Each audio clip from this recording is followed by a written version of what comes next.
The wagon's axle cracked like a gunshot, and Helena Lambert felt the world tilt sideways before she could even scream. One moment, she was clutching the reins of her father's supply wagon, fighting through the December blizzard that had ambushed her on the mountain pass above Jordan Valley, Oregon. And the next, she was tumbling into darkness as the wagon rolled off the narrow trail. Metal screeched against rock, wood splintered, and then everything stopped with a bone-jarring crash that knocked the air from her lungs. Helena gasped, trying to orient herself in the chaos. The wagon had landed on its side in a shallow ravine, and she was pinned beneath a collapsed section of canvas and wooden crates that had shifted during the fall. Her left leg was trapped under something heavy, and when she tried to move, pain shot through her ankle like lightning. Snow swirled through the torn canvas above her, already beginning to accumulate on her coat. She could hear the horses somewhere above on the trail, their terrified whinnying cutting through the howl of the wind. "Help," she called out, but her voice was weak, swallowed by the storm. She was 3 miles from town, maybe more, and the blizzard had driven everyone with any sense indoors hours ago. Her father would be expecting her back by nightfall, but that was still 4 hours away. 4 hours in this cold would kill her even if the wagon held together. That was when she smelled it, kerosene. The lamp she had been using for warmth had shattered in the crash, and the fuel was spreading through the wagon bed. Helena's heart hammered against her ribs as panic seized her. She pulled harder at her trapped leg, ignoring the pain, but the crate across her shin would not budge. She could see the dark stain of kerosene spreading toward the small camp stove she had been using to heat coffee. The coals. If the fuel reached those coals, everything would ignite. "Help!" She screamed again, louder this time, putting every ounce of desperation into that single word. Above the wind, she heard something else. Hoofbeats, fast and getting closer. Helena twisted her head, trying to see through the torn canvas, and caught a glimpse of movement. A rider appeared at the edge of the ravine, materializing out of the snow like something from a dream. He was tall in the saddle, wearing a heavy sheepskin coat and a wide-brimmed hat pulled low against the weather. Even from her position, she could see the way he assessed the situation in an instant, his eyes moving from the overturned wagon to the panicked horses above to where she lay trapped. "Hang on," he called down, his voice deep and steady despite the urgency of the moment. He dismounted in one fluid motion and half slid, half climbed down the snowy embankment toward her. "Do not move." "The kerosene," Helena said, her voice shaking. "There is a stove and the fuel is spreading. I can smell it." The cowboy reached the wagon and immediately began pulling away debris. His movements were quick but controlled, and Helena could see the concentration on his face as he worked.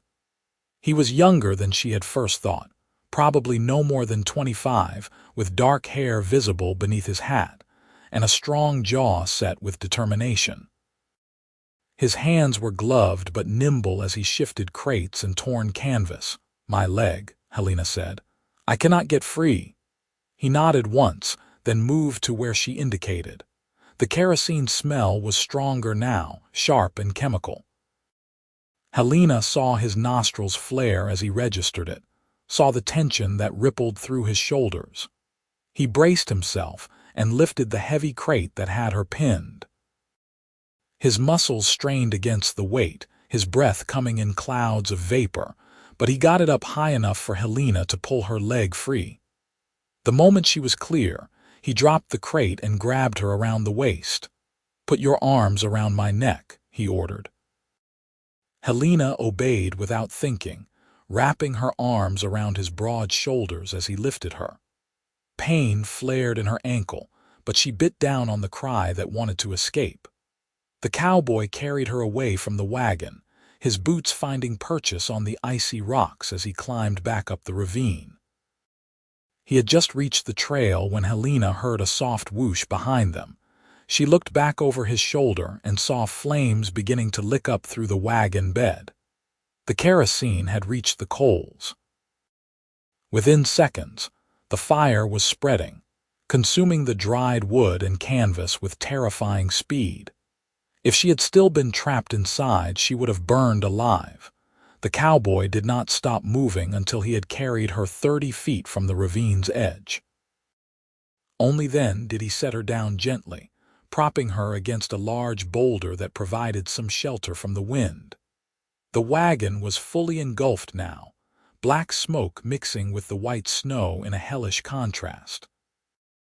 "Thank you," Helena managed, her whole body shaking from cold and shock and delayed terror. "You saved my life." The cowboy knelt beside her, his eyes scanning her for injuries. "Where are you hurt?" "My ankle. I think it might be broken." He pulled off his gloves and carefully felt along her boot. His hands were warm despite the cold and surprisingly gentle. When he reached a certain spot, Helena hissed in pain. He nodded grimly. "Probably not broken, but badly sprained. You will not be walking on it today."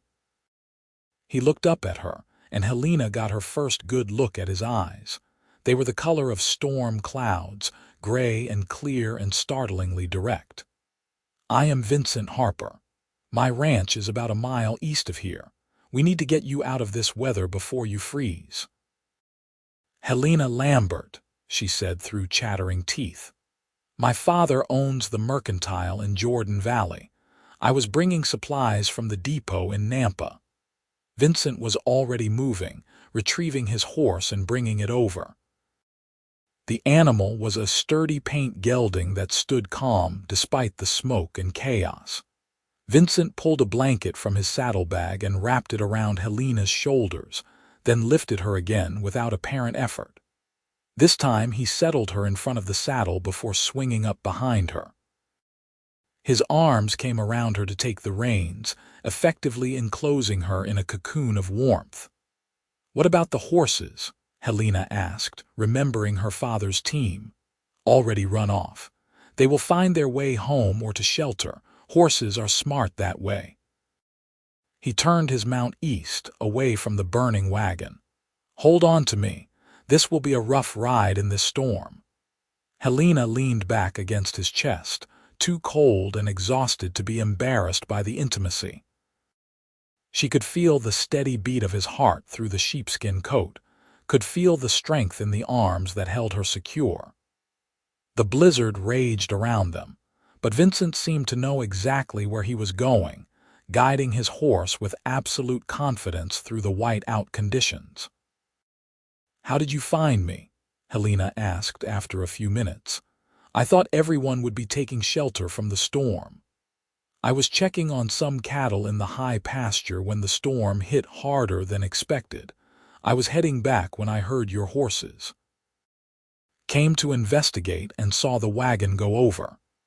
His voice was level, matter-of-fact, as if riding out into blizzards to rescue people was something he did every day. "You are lucky I was nearby." "Lucky," Helena repeated, and suddenly she was laughing, a slightly hysterical sound that got caught in her throat. "I could have died. I was trapped and the fire was coming and I could not move. I really could have died." The arms around her tightened slightly. "But you did not. You are safe now." The simple certainty in his voice steadied her. Helena closed her eyes and focused on breathing, on the warmth beginning to seep back into her frozen limbs, on the solid presence of the man behind her. The storm seemed to last forever, but eventually she felt the horse change gait, moving more easily, and when she opened her eyes she could see the dark shapes of buildings emerging from the snow. Vincent's ranch was modest, but well-maintained. A 2-story wooden house stood at the center, with a large barn and several outbuildings arranged around it.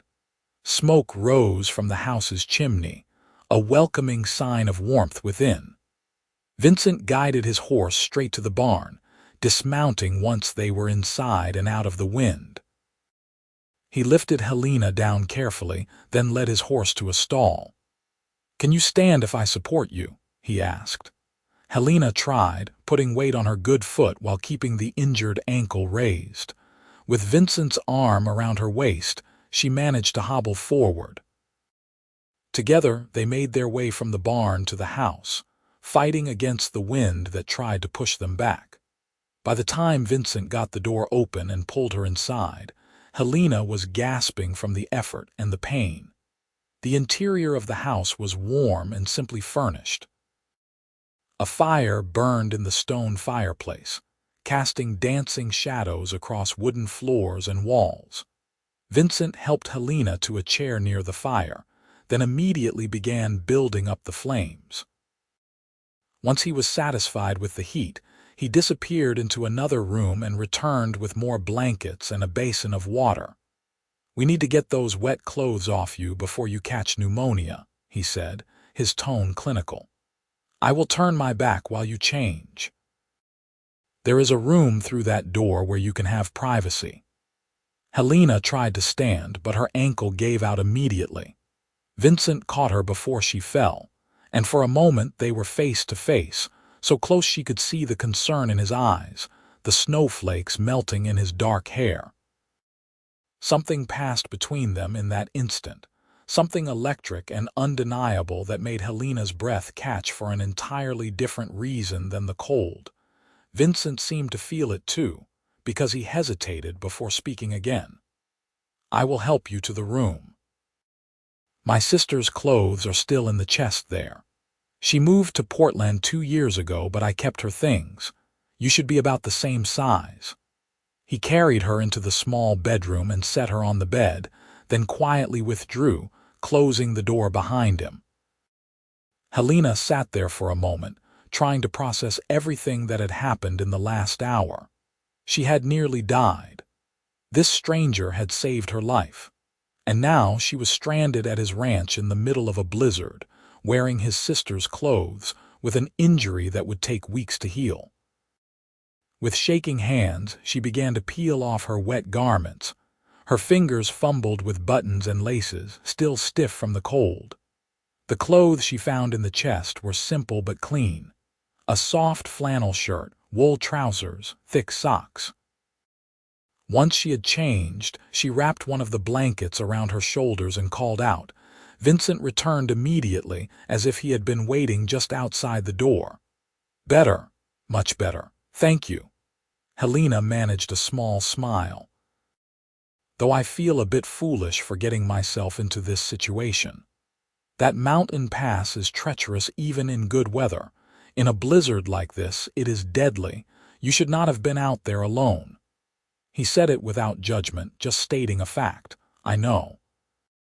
My father wanted to wait until tomorrow, but I thought I could beat the storm.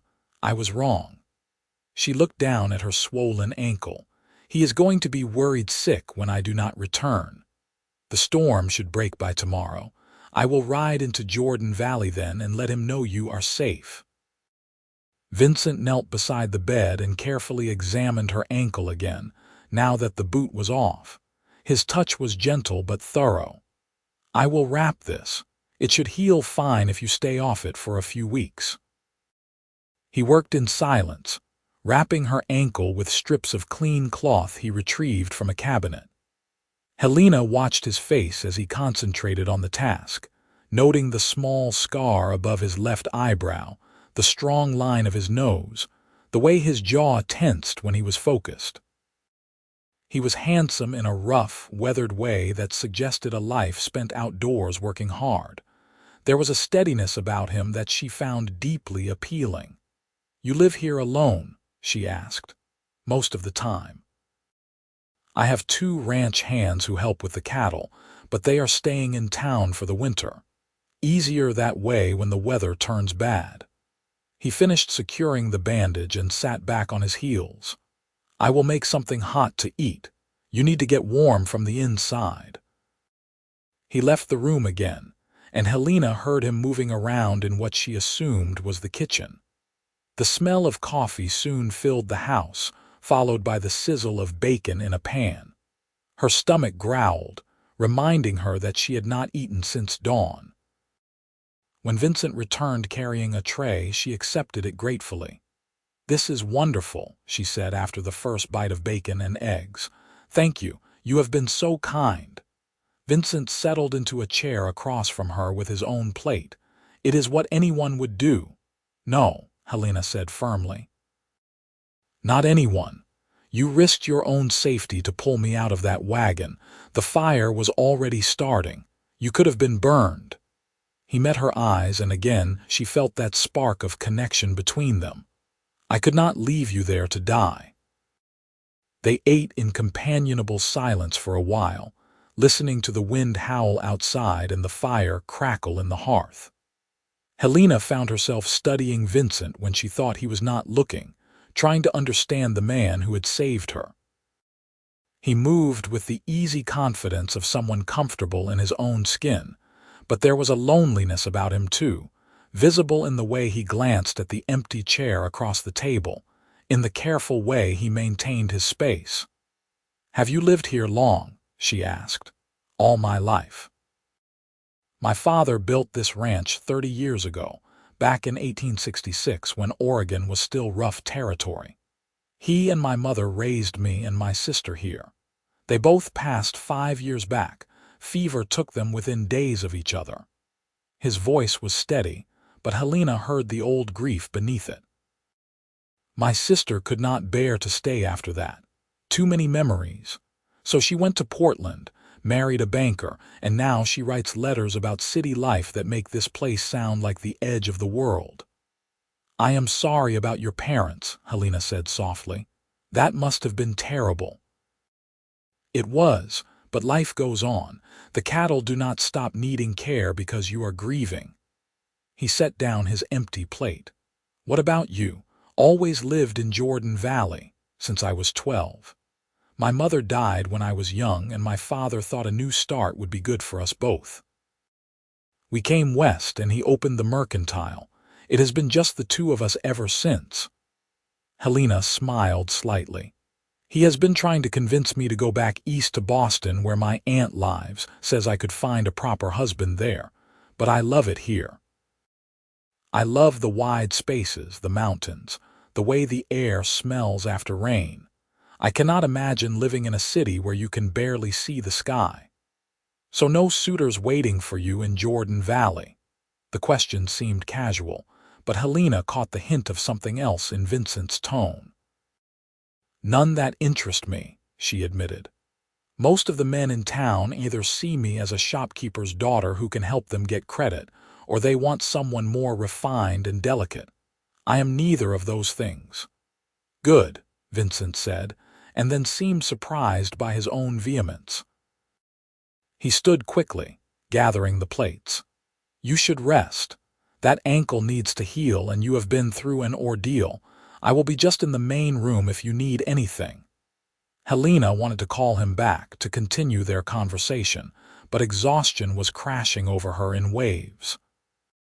The warmth of the fire, the food in her belly, and the overwhelming events of the day all combined to make her eyelids heavy. She settled back against the pillows, pulling the blankets up to her chin, and was asleep within minutes. She woke once in the night to find Vincent checking on her, adding wood to the small stove in the corner of the bedroom to keep the room warm. He moved quietly, trying not to disturb her, but when he turned to leave she spoke. "Vincent," he paused at the door. "Are you all right? Do you need anything?"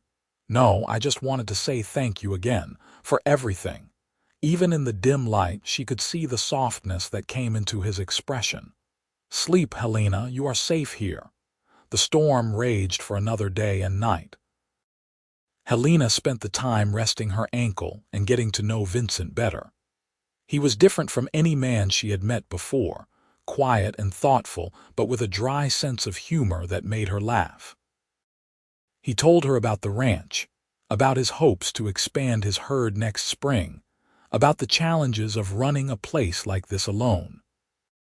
She told him about the mercantile, about the various characters who came through Jordan Valley, about her dreams of one day seeing the Pacific Ocean, even though it was only a few days' ride away. They played cards at the kitchen table while the wind howled outside.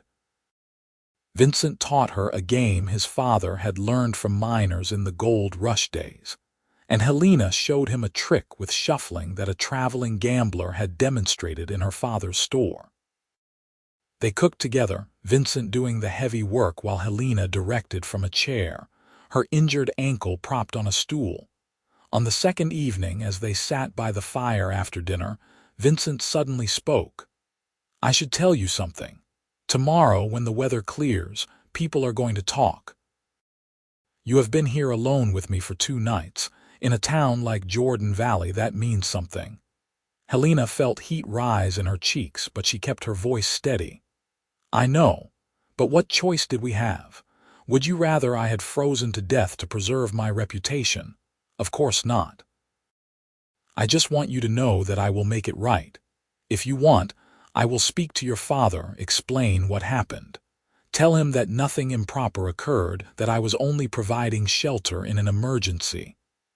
And what if something improper had occurred?" The words were out before Helena could stop them, bold and reckless. Vincent turned to look at her, his gray eyes intense in the firelight. "Helena, I am just saying that I am 22 years old enough to make my own choices. And if I chose to kiss the man who saved my life, that would be my decision to make, not my father's or anyone else's."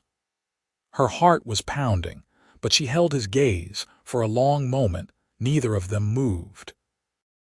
Then Vincent was crossing the space between them, kneeling beside her chair, his hand coming up to cup her face with infinite gentleness. "Are you sure?" he asked, his voice rough with barely controlled emotion. In answer, Helena leaned forward and pressed her lips to his. The kiss started soft, tentative, but quickly deepened as 3 days of growing attraction ignited between them. Vincent's arms came around her, pulling her closer, and Helena threaded her fingers through his dark hair. She could taste coffee on his lips, could feel the rasp of his stubble against her skin, could feel the thundering of his heart where her hand rested on his chest. When they finally broke apart, both breathing hard, Vincent rested his forehead against hers. "I have been wanting to do that since I first saw you," he admitted. "Even trapped in that wagon covered in snow, you were the most beautiful thing I had ever seen." Helena laughed, the sound slightly breathless. "I must have looked a mess. You looked alive, fierce, fighting to survive." He kissed her again, softer this time. "I think I started falling for you right then." "Just started," Helena teased and then grew serious. "Vincent, I barely know you, and yet I feel like I have known you my whole life. Is that crazy? If it is, then we are both crazy." "Because I feel the same way." He pulled back slightly, his expression conflicted. "But I meant what I said. I will not let your reputation be ruined because of me. Tomorrow I ride to Jordan Valley and speak to your father. I will ask him properly if I can court you. Court me." Helena felt a smile spreading across her face. "That sounds very formal. You deserve formal. You deserve everything right and proper." He stood, helping her to her feet, keeping his arm around her waist to support her weight. "But I am also hoping that courting will lead to marriage if you will have me.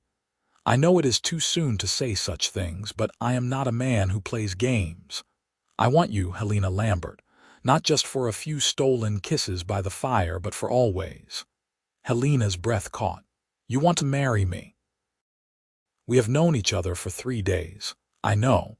And if you think I am insane, I will understand.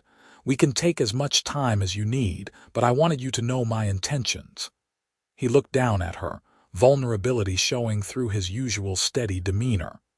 "I have been alone for a long time.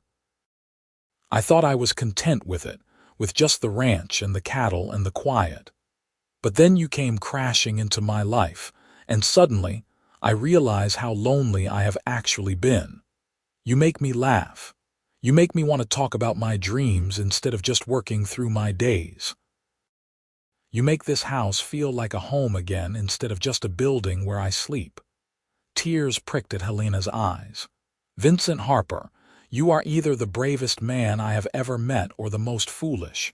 Maybe both. But yes, you can court me. And yes, I think I would very much like to marry you someday. Maybe not today or tomorrow, but someday soon." He kissed her again, and this time there was joy in it and promise and the beginning of something that felt like forever. The storm broke the next morning, revealing a world transformed by snow. Everything was white and pristine, sparkling in the weak winter sunlight. Vincent saddled his horse and prepared to ride into Jordan Valley, but not before spending 10 minutes kissing Helena goodbye at the door like they were already newlyweds. "I will be back by nightfall," he promised. "Your father will probably want to come see for himself that you are all right. I will bring him back with me if he wishes. Tell him I love him and that I am sorry for worrying him," Helena said. Then, because she could not help herself, "and tell him I have met someone." Vincent grinned, that rare smile that transformed his whole face. "I will do that." Helena watched from the window as he rode away, her heart full and her mind racing. Everything had happened so fast. A week ago she had been going about her normal life, helping her father at the store, planning supply runs, thinking about what she might make for dinner. Now she was in love with a cowboy she barely knew, planning a future she had never imagined. It should have been terrifying. Instead, it felt exactly right. She spent the day tidying the house as best she could while staying off her ankle, wanting to make a good impression when her father arrived. She found flour and sugar and managed to bake a passable apple pie from preserves she discovered in Vincent's pantry. She changed back into her own clothes, which had dried by the fire, though they were still stained from the accident. Vincent returned in late afternoon with her father in tow. Samuel Lambert was a stout man in his 50s with gray hair and worried eyes that lit up with relief when he saw Helena. He crossed the room in 3 quick strides and pulled her into a fierce hug. "Thank God you are safe," he said, his voice thick with emotion. "When the horses came back without you, when the storm kept getting worse, I thought the worst. I tried to ride out to find you, but the sheriff stopped me, said I would die in the blizzard. It was the longest 2 days of my life. I am sorry, Papa. I should have listened to you about waiting." Helena hugged him back just as tightly. "But Vincent saved me. If he had not been there, I would have died in that wagon." Samuel pulled back and looked at Vincent, who stood quietly by the door.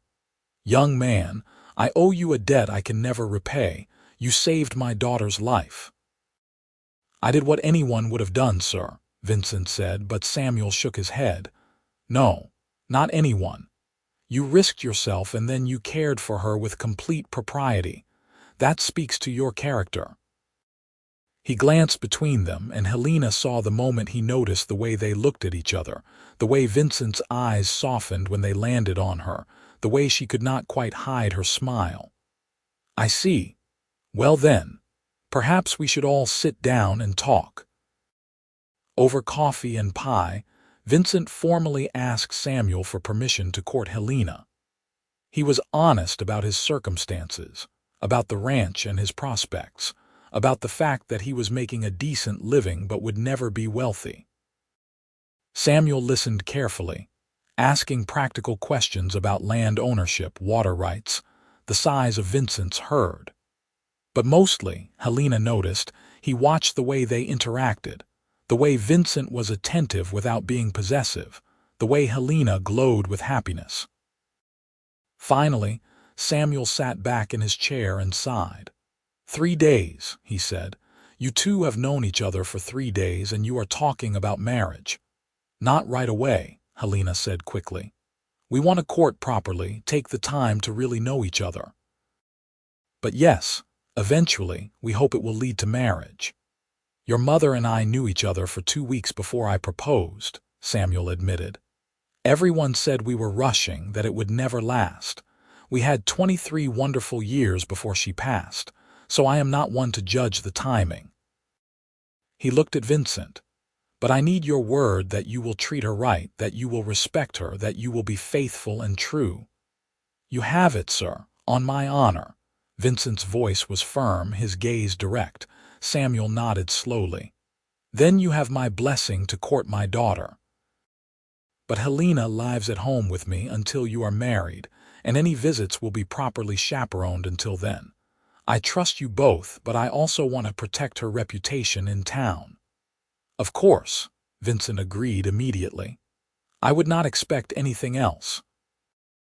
They talked into the evening, getting to know each other better.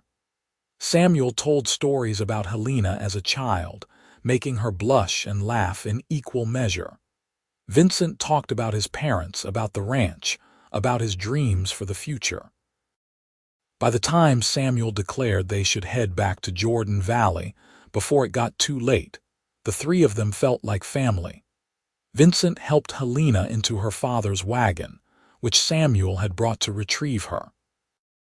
The horses that had bolted during the accident had indeed found their way home, and Samuel had hitched them up again despite their recent trauma. Vincent held Helena's hand for a long moment before letting her go. I will come calling tomorrow, he promised. If that is all right with you, Mr. Lambert. Come for Sunday dinner, Samuel invited. Helena makes a pot roast that is worth the ride. Helena colored with pleasure at the compliment. I will see you tomorrow then, she said to Vincent, squeezing his hand one last time before releasing it. The ride back to Jordan Valley was quiet. Helena watched the landscape roll by, seeing it with new eyes. The snow-covered fields, the distant mountains, the vast Oregon sky all seemed more beautiful now. Everything felt more alive, more meaningful because she was in love. He is a good man, Samuel said finally, breaking the silence. I can see that. But are you sure about this, daughter? You have only known him a few days. I am sure, Papa. I know it sounds crazy, but I have never been more certain of anything in my life. She looked at her father, willing him to understand. When I was trapped in that wagon, when I could smell the kerosene and knew the fire was coming, I was so afraid. But then he was there, and I knew I would be safe. Not just hoped, but knew. That is the kind of man he is. Strong and capable, but also kind. And when we talk, it is like he really sees me, not just the shopkeeper's daughter or the woman who should be more ladylike. He sees me. Samuel reached over and patted her hand. That is what your mother did for me. She saw me. And I see the same thing happening between you and Vincent. So yes, I approve. But I also want you to take your time. Court for a season at least. Make sure this is real and not just the excitement of a dramatic rescue. I will, Helena promised, though in her heart she already knew it was real. Word spread quickly through Jordan Valley about the accident and the rescue. By Monday morning, everyone in town knew that Samuel Lambert's daughter had nearly died in a wagon crash, and that Vincent Harper from the East Ranch had saved her life. The more romantic souls whispered that it was fate bringing two lonely people together. The more practical ones worried about Helena's reputation after spending 2 nights unchaperoned at Vincent's ranch. Helena faced down the gossip with her head held high. Yes, she had been alone with Vincent. No, nothing improper had occurred, not that it was anyone's business. And yes, he was courting her now with her father's full approval. She said it so matter-of-factly that the gossips eventually found easier targets, though a few of the older church ladies still pursed their lips when they saw her. Vincent was true to his word, coming to call every Sunday and often 1 or 2 evenings during the week as well. Sometimes he helped out at the mercantile, using his strength to move heavy crates or reach high shelves. Other times they went for walks around town, with Helena leaning on his arm because of her still healing ankle. They talked about everything: their childhoods, their fears, their dreams. They discovered they both loved books, especially adventure stories, though Vincent admitted he rarely had time to read anymore. Helena promised to lend him her favorites. As winter slowly gave way to spring, their courtship deepened. Vincent brought her wildflowers he found in the high meadows. Helena made him a new shirt, carefully measuring his shoulders when he came for dinner, and then spending evenings with needle and thread. They attended church together, sitting with Samuel in the Lambert family pew, and afterward Helena would introduce Vincent to more of the townspeople. He was quiet by nature, but people responded to his honest manner and his obvious devotion to Helena. In March, Vincent took her to see his ranch again, this time with Samuel accompanying them as chaperone. Helena saw it with fresh eyes now, imagining herself living there as Vincent's wife. The house needed a woman's touch, she thought, some curtains in the windows and maybe some flowers planted by the porch when summer came. But the bones of it were good, solid, and well built.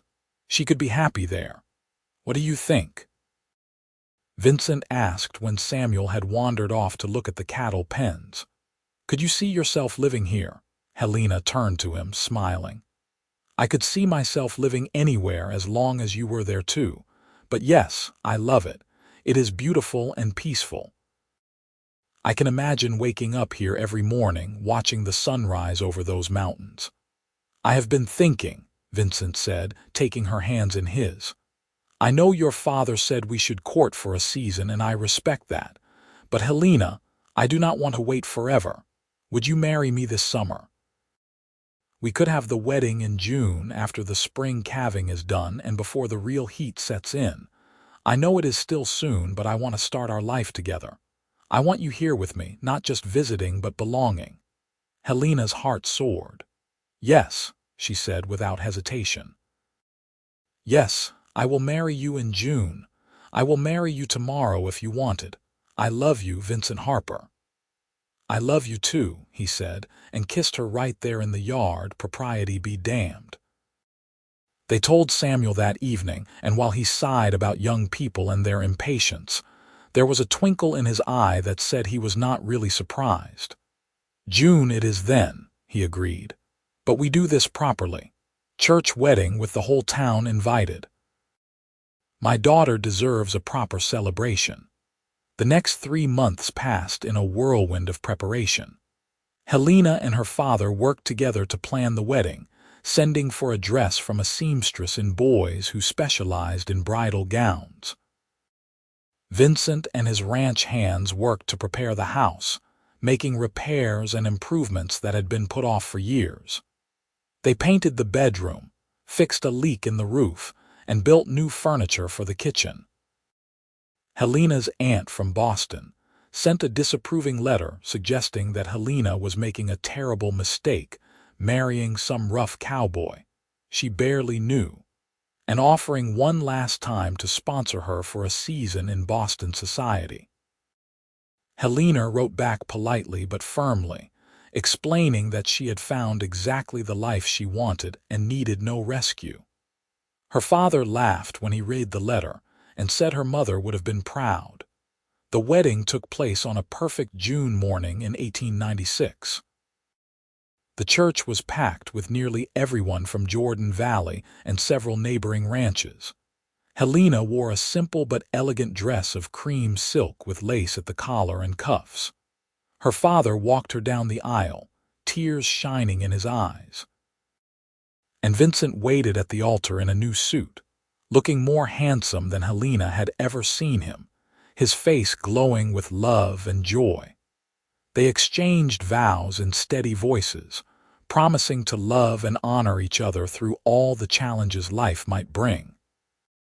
When the minister pronounced them husband and wife, Vincent kissed her with such tenderness that several women in the congregation sighed audibly. The reception afterward was held at the town hall, with music and dancing and more food than anyone could possibly eat. Helena danced with her father, with Vincent's ranch hands, with half the men in town.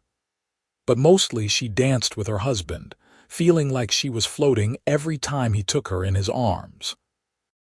As evening fell, Vincent drove them back to the ranch in a wagon decorated with ribbons and flowers by well-meaning friends. Helena leaned against his shoulder, exhausted but happy, watching the stars come out overhead. When they reached the house, Vincent swept her up and carried her over the threshold, making her laugh with delight. "Welcome home, Mrs. Harper," he said, setting her down gently in the main room. Helena looked around at the space that was now truly hers, at the home she would share with this man she loved. "It is perfect," she said. "Everything is absolutely perfect."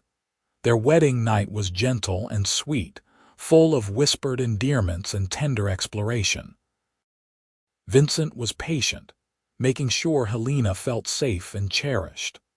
Afterward, they lay tangled together in the darkness, and Helena thought about how close she had come to dying in that wagon crash less than 6 months ago. Instead, she had found life, real life, fuller and richer than she had ever imagined possible. The first year of marriage had its challenges. Helena had to adjust to life on the ranch, learning to do heavy chores she had never tackled before. Vincent had to learn to share his space with someone else after years of living alone. They had their first real fight in August over whether to sell some of the cattle early or wait for better prices in fall. Helena thought they should wait. Vincent wanted the guaranteed money. In the end, they compromised, selling half and keeping half, and were both vindicated when the prices went up, but not as high as they had hoped. But for every challenge, there were 100 small joys. Morning coffee shared on the porch while the sun rose. Working side by side in the garden, Helena planted. The night Vincent came home from town with a crate of books he had special ordered for her. The way he always kissed her goodbye and hello, no matter how briefly he had been gone. The growing certainty that they had chosen right, that this love was strong enough to weather anything. Samuel came to visit often, delighted with his new son-in-law and the happiness he saw in his daughter's face. He hired a young man to help him run the mercantile so he could spend more time at the ranch. Sometimes he stayed for days, and the house rang with laughter and conversation. Helena loved seeing her father and her husband become true friends, trading stories and jokes, working together to mend fences or break horses. In their second spring together, Helena discovered she was pregnant. She told Vincent one evening after dinner, nervous about his reaction. But he simply picked her up and spun her around, laughing with pure joy. "A baby," he kept saying. "We are going to have a baby." Samuel was equally thrilled, already talking about being a grandfather and spoiling his grandchild rotten. The pregnancy was not easy. Helena was sick in the mornings for months, and as summer heat arrived, she felt swollen and uncomfortable. But Vincent was attentive and loving, doing extra chores so she could rest, rubbing her aching back at night, reading to her from the adventure novels she loved but was too tired to read herself. Their son was born in November of 1897 on a cold morning when frost covered the ground. The labor was long and difficult, and there were moments when Helena wondered if she would survive it. But the midwife from Jordan Valley was experienced and capable, and Vincent never left her side, holding her hand and whispering encouragement. When their baby finally arrived, wailing and red-faced and absolutely perfect, Helena wept with relief and joy. "What should we name him?" Vincent asked, cradling his son with infinite care. "What was your father's name?" Helena asked. "Thomas Harper." "Then Thomas he shall be. Thomas Samuel Harper, after both our fathers." Helena reached out to touch her son's tiny hand, marveling at his perfect fingers, his impossible smallness. "Hello, Thomas. We are your parents. We love you so much." Samuel came to visit the next day and cried when he held his grandson. "He looks just like you did as a baby," he told Helena. "Same nose, same chin, though I think he has Vincent's eyes." The baby changed everything and nothing. The house was noisier now, full of crying and cooing and the constant demands of a newborn. Helena was exhausted in ways she had never experienced, functioning on broken sleep and sheer willpower. But when she looked at her son, at her husband carefully changing a diaper with intense concentration, at her father rocking the baby to sleep while humming an old lullaby, she knew this was exactly where she was meant to be. The years passed with the rhythm of ranch life. Thomas grew from a baby into a sturdy toddler who followed his father everywhere, demanding to help with chores even when he was barely old enough to walk. When he was 3, Helena discovered she was pregnant again, and this time she gave birth to twins, a girl they named Grace and another boy they called Daniel. Suddenly, their house was full of children, chaotic and loud and wonderful. Vincent proved to be a patient, loving father. He taught Thomas to ride almost before the boy could walk properly. He rocked Grace for hours when she was colicky.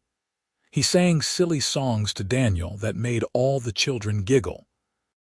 And every night, no matter how tired he was from working the ranch, he made time to tuck each child into bed with a story and a kiss. Samuel remained a constant presence in their lives until he passed peacefully in his sleep in 1903, just a month after his 70th birthday.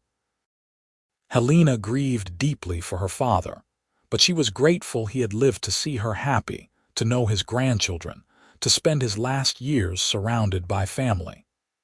They buried him in the Jordan Valley Cemetery with a headstone that read, "Beloved Father and Grandfather."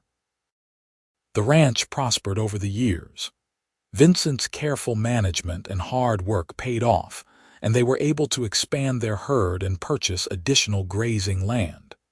They hired more ranch hands, and Helena took over managing the household accounts and correspondence. She discovered she had a head for business, suggesting investments and strategies that often proved successful.